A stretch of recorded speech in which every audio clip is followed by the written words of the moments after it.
Hello दोस्तों, MTS 2022 और 23 का नोटिफिकेशन आपके पास पहुंच चुका है और लगभग सारी डिटेल हम लोगों ने आपके साथ शेयर कर दी है।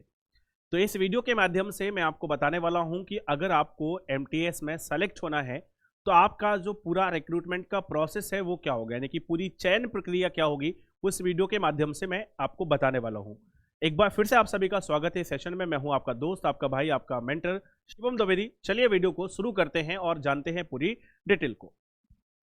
तो सिलेक्शन प्रोसेस अगर हम लोग बात करेंगे तो दो तरीके की वैकेंसी है आपकी, एक तो एमटीएस का है और एक हवलदार का है।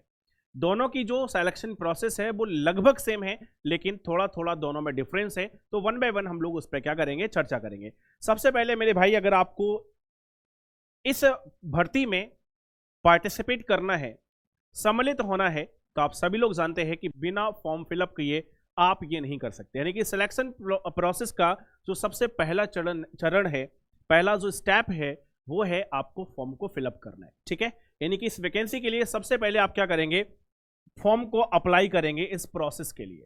ठीक है, जब आपका फॉर्म अप्लाई हो जाएगा तभी फिर आप आगे बढ़ पाएंगे।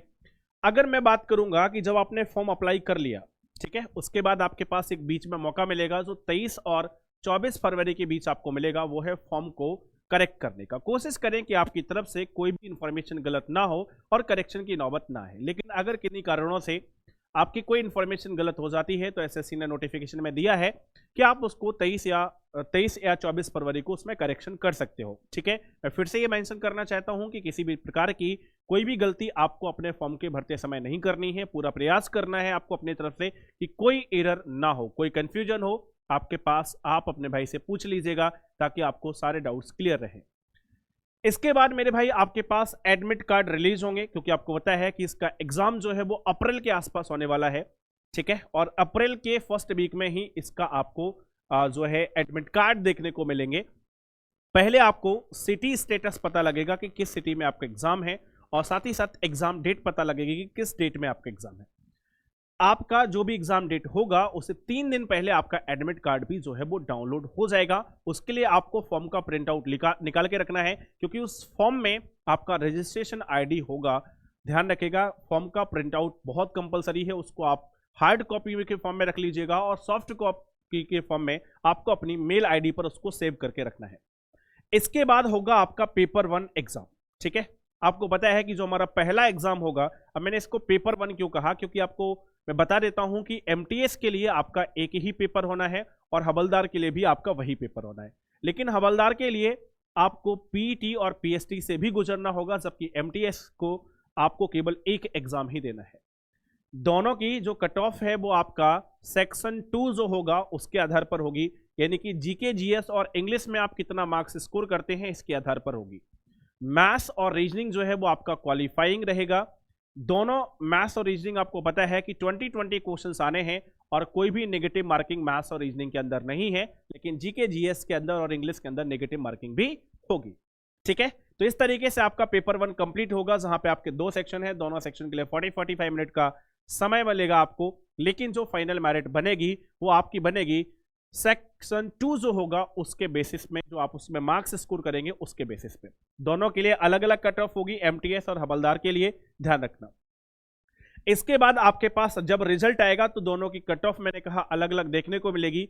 एमटीएस में जो कट ऑफ होगी वो आपको स्टेट वाइज देखने को मिलेगी, यानी कि अलग अलग स्टेट की अलग अलग कट ऑफ आपको एमटीएस में देखने को मिलेगी। ठीक है, पेपर 1 के रिजल्ट के बाद जो लोग भी हवलदार के लिए अप्लीकेबल होंगे, यानी कि जो एलिजिबल है हवलदार में अप्लाई करने के लिए, जो पीईटी और पीएसटी का स्टैंडर्ड रखते हैं, जिसको मैं एक सेपरेट वीडियो के माध्यम से आपको बताऊंगा कि पीईटी और पीएसटी के स्टैंडर्ड्स क्या हैं।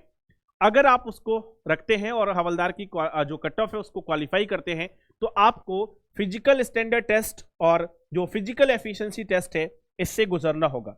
लेकिन मेरे भाई ध्यान रखना, ये एमटीएस वालों के लिए नहीं होगा। ये जो टेस्ट होगा वो केवल और केवल किसके लिए होगा, ये टेस्ट होगा मेरे भाई किसके लिए, आपका हवलदार वाली वैकेंसी के लिए। ठीक है, यानी कि एमटीएस वाले जो लोग हैं वो इससे परे हैं।